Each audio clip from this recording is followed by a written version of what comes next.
C'était inévitable, l'un des deux allait succomber sous les griffes de l'autre. Le chasseur ou la bête, la baleine ou le baleinier. Ce n'était pas seulement une traque, c'était comme un affrontement entre chevaliers rongés de rage. L'animal n'était pas la proie, personne n'était proie. L'homme s'était jeté du canot en foudroyant le monstre de son harpon, qui semblait être ici un véritable trident venu des tréfonds de la mer. La gargantuesque baleine avait une peau d'acier et le pêcheur des enfers avait dû s'y reprendre à 3 fois avant de percer l'enveloppe charnelle de la divine créature. Il s'accrochait avec ténacité à son cure-dent planté dans la viande encore pleine de vivacité et d'esprit. L'animal se servait de son élément pour tenter de décrocher l'insecte et sa brindille redoutable de sa parure d'argent.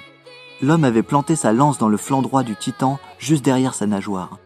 Les vagues frappaient, giflaient et explosaient sur lui, infatigablement accroché à son arme, l'aveuglant et le brûlant d'écume. Il se tenait comme si sa vie était en jeu, et sa vie était en jeu. Le grand mammifère marin plongeait, puis remontait et jaillissait de la surface pour s'écraser de tout son poids sur le bitume bleu et ondulant. Il s'adonnait à un jeu de course avec les courants marins et s'appropriait le frottement de l'eau pour déstabiliser l'intrus.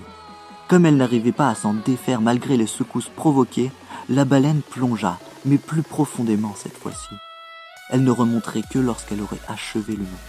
Téméraire et ne voulant pas renoncer à l'affront indirect de la bête, l'homme crut judicieux d'accepter le challenge en persistant à tenir son harpon. Il s'enfonça bien trop profondément pour une personne normalement constituée. Il s'enfonça et ne put endurer la souffrance entre la pression et le manque d'oxygène, entre la peur de mourir et la faiblesse de ses muscles. Il ne voulait pas abandonner. Ses yeux ne lui laissaient entrevoir plus que quelques nuances de bleu. La lumière devenait abstraite. Contre ses forces, il respira l'eau salée. L'un de ses tympans éclata. Au même moment, il fut ressaisi d'une force aspiratrice incontrôlable, d'une force céleste faisant de lui et de la créature marine des pantins du vent. Ils remontèrent du gouffre océanique, ressortirent en explosion, et c'est alors que, saisi d'un sentiment inexplicable, le chasseur abattit le monstre d'un ultime coup de trident. Qui était le monstre, finalement? L'animal souffla son cri strident qu'aucun cétacé n'avait jamais produit. Le pêcheur déchiffra les paroles suivantes. Tes vices te perdront. Il tomba dans l'eau et au même moment, il vit la baleine se décomposer dans la mer. Comme si elle donnait sa vie pour lancer un dernier sortilège, il sentit l'océan s'emplir de magie. Son cœur se tordit de douleur et d'incompréhension, et toute l'eau fut transformée en cendres.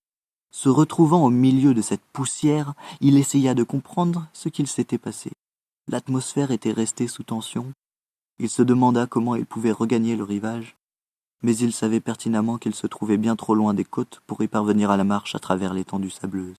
Il alla retrouver, non sans peine, son canot, plus loin. Dans son embarcation, il trouva sa pipe, qu'il alluma pour oublier tout cet encombrement cérébral, toute cette dose d'absurde.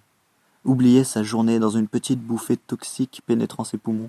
Mais ce n'est pas le tabac que l'homme réduisit en cendres lorsqu'il inspira. C'est la pipe qui consuma le pêcheur. Il devint cendre sur un amas de cendres.